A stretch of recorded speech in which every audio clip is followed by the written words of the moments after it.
Run it back, Philly. No frauds, no fanboys, no intros. I need all of the Joel Embiid haters to congregate. All of the people this season. Yeah, he started out slow, and I showed the numbers. I'm pretty sure. Sean Bernard tweeted the numbers earlier this season, talking about last year what he did the first 13 games and what he did after the first 13 games. He's 7'2", 280 pounds. He's always rehabbing something. He's always in an ice bath. He's always has ice on his knees. He always has his feet, in one of those, one of the foot massage ice things, whatever it is. He's always rehabbing, guys. We got to remember that about Joel Embiid. He's not a normal basketball player. He doesn't get to just go in the offseason and say, all right, guys, where are we playing ball today? And go play pickup ball all summer at the Drew League, at the whatever, the YMCA, whatever all these NBA players get to do. Joel Embiid just doesn't get to do that. It just is what it is. So he starts the season slow. The problem is people jump the gun. I was saying I didn't like his effort, and I didn't like his effort in the beginning of the season. But people jumped the gun with the Joel Embiid is washed, and we're never going to win with Joel Embiid, and we need to trade Joel Embiid right now, and on and on and on. You guys were being maniacs to start the season. And then he drops a 59, 11, and 8 game against the Utah Jazz. And people say, I don't care until he does it against the Bucks. I don't care until he does it against Giannis Antetokounmpo and the Milwaukee Bucks. Don't talk to me about what Joel Embiid did in a game against the freaking Utah Jazz, DJ Eastwood. Until he does it in a game that matters, I don't want to hear it. That's what they said. That's what they were saying. They were also saying he won't do it against the Bucks. He won't do it against Giannis. He won't do it against Lopez. They weren't saying he won't do it against Lopez, but nobody talks about Lopez. Lopez is an incredible defender so far this season, by the way. And he blocked Joel Embiid a couple of times. But there you have it. And I've said myself before that Joel Embiid needs to do these things in bigger games, in bigger moments, in bigger matchups, in games that matter more than the Utah Jazz on a Wednesday in November. And gosh darn it, I'm trying to censor that GD word out of my vocabulary, by the way. People don't like when I say that, and I respect it, and I don't want to offend people. I'm trying to censor that GD word out of my language. Gosh darn it, Joel Embiid came into this game, national TV, ESPN, 76ers versus Bucks. We're playing without James Harden. They're playing without Chris Middleton and a couple other guys. We're both banged up. We're playing without Furkan Korkmaz, man. We came into a game without Furkan Korkmaz. Jaden Springer's injured. How are we supposed to win? The odds were our backs are against the wall. We're playing without Korkmaz and Jaden Springer. That's a joke. Anyway, both teams are kind of banged up. Joel Embiid comes out from the moment the jump ball happened. He is fighting. He says, I don't give a damn who's injured. I don't give a damn what my roster looks like, what their roster looks like, what their record is, what my record is. I don't give a damn.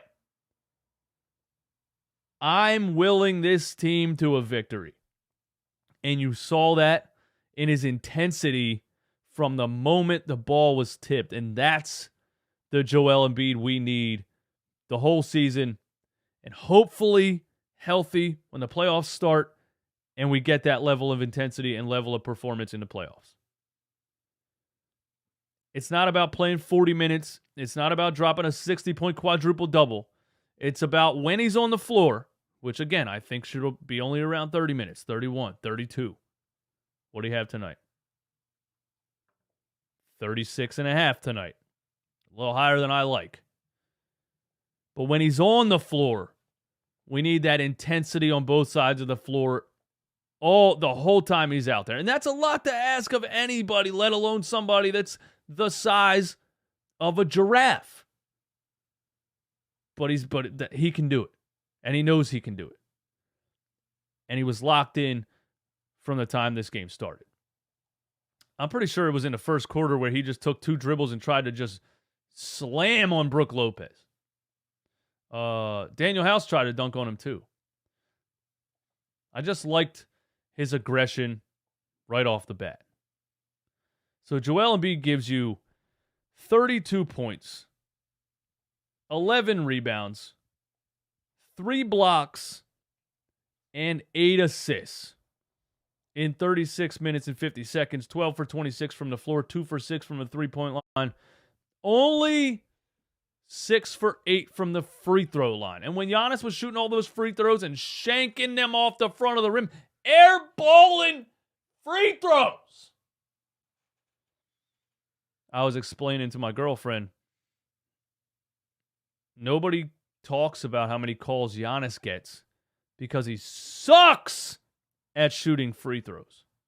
People only bring that up with Joel Embiid because you have to foul him to stop him, except he's a very, very good free throw shooter, which is a deadly combination for somebody who's as physically unstoppable as Joel Embiid.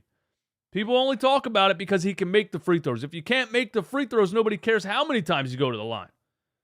Giannis went to the line 15 times. He made 4. Giannis Antetokounmpo in the Wells Fargo Center in Philadelphia, PA, shot 26.7% from the free throw line. Anyway, back to Embiid. Joel Embiid was phenomenal. And in the fourth quarter, close game, down by 3, he starts going off. So not only did he lead his team the entire game, although Maxey was doing what he was doing in the first half, Joel gave us intensity on both sides of the floor, and in the fourth quarter, in crunch time, when it was a close game, he took it over. He took it over. And he didn't back down to Brook Lopez after being blocked at the rim a couple of times.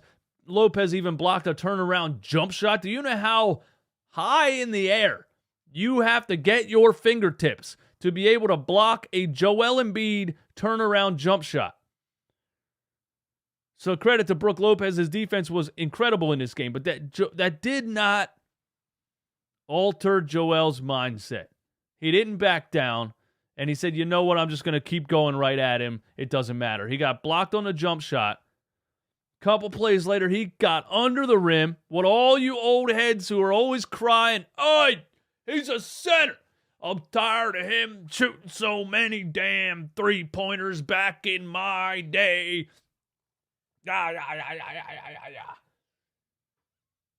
On the stoop, drinking a PBR, yelling about Joel Embiid shooting threes. They say, he has to get on the block. He's a center. Well, guess what? He got pissed off, he got fired up, and he got on the block in crunch time. And he went right at Lopez. And after Lopez blocked that turnaround jump shot, he went through his chest. 2 dribbles right to the rim. And what I loved about the play, if you know what play I'm talking about specifically, he got it on the left block. He just turned, took 2 dribbles, put his shoulder in Lopez's chest and laid the ball in the hoop. And he went up quick with it, you know? He didn't do a pivot, turnaround, hook, nothing. Just bang, bang, and went up quick. So Lopez is stumbling from getting punched in the chest and doesn't have time to react because it was a quick shot. I love that from Joel. He had his jump shot falling. The hezzy pull-up Jimbo. You know what I'm saying? The rhythm dribble, as Doris Burke tells us. Had that going in the fourth quarter. Played defense the whole fourth quarter. The whole 9. Did everything. Once again. The thing that's really, really, really standing out to me about Joel Embiid this season that I haven't seen before. I saw a little bit of it last season. But the thing that's really standing out that I haven't seen at this level in his career is his passing ability. And it just occurred to me while watching this game. It occurred to me while watching this game when Joel Embiid made that joke at Sixers press day. And he said, I didn't do anything this summer. I was on the couch the whole summer. He didn't say I didn't do anything. He said, I was on the couch the whole summer. You'll just have to wait and see. It all makes sense now. He was on the couch watching Nikola Jokic pass the ball and studying, passing the ball from the elbow, studying, passing the ball from the top of the key, studying. You know, Joel only picked up a basketball when he was what, 16, 17? He's a genius. He really is a genius. He learned how to shoot by watching people shoot. Not many people can do that. So he has a bit of a photographic memory, whatever the word is for it, when you can watch something and just emulate it. You know, all the Hakeem Olajuwon double dream shake pivot moves, all that stuff. He just learned that by watching people. He has that ability. He can also do that with passing the ball. He can watch somebody. I don't know if he was actually watching Nikola Jokic. I wouldn't be shocked if he was, because that's the guy he should be watching if he wants to add playmaking into his game. He can watch a guy like that and emulate it. Probably not to the exact ability of Nikola Jokic. Let's be serious. The guy's a magician with the ball at his size. But for Joel Embiid to do what he's doing, facilitating the ball this way, is amazing. It really is. And I like watching it. They bring the double team. He brings the ball high, and all of a sudden he's a quarterback. You want to bring the double team? I'm the quarterback. And he just reads the defense, finds the open man, drops a dime. Dime to Anthony Melton in the corner. Dime to Shake Milton underneath the basket. Dime here, dime there. All in the fourth quarter. He was doing everything. So that's what he meant when he said he was on the couch the whole summer. He was on the couch watching somebody pass the ball, and he was studying. Joel's becoming a playmaker. And he knew. Good teams have taken me out of games by throwing the kitchen sink at me because I'm turnover prone when they do that. He knows that. He's been like that for years now. His Achilles heel has always been passing out of the double team, triple team. And we've seen playoff games where the other team's strategy is just, fuck it, guard him with all five guys. That was the only way you could slow down Joel Embiid in the NBA. That was the only way. And if he is now taking on double teams and instead of forcing it and turning it over, recording 8 assists, and guys missed 3-point shots too. He probably would have had 10, 11, or 12 assists. Maybe more. If he's taken away that defensive strategy because now you're going to double and triple him and he's going to drop dimes all over the floor, the league's in trouble. If that's the case. Joel Embiid finishes with 8 assists. His assist numbers have been high lately, man. In the 59-point game, he had 8 assists. He has 8 assists in this one. And it was beautiful, and I can't wait to, click on all of them individually and watch all of the assists that he had. I'll probably do that again for the Patreon this week on Wednesday. Patreon.com/RunItBackPhilly. If you subscribe there, you get an exclusive video every Wednesday. We'll probably break down Joel Embiid's assists as part of it. Stay tuned. Go over there and sign up.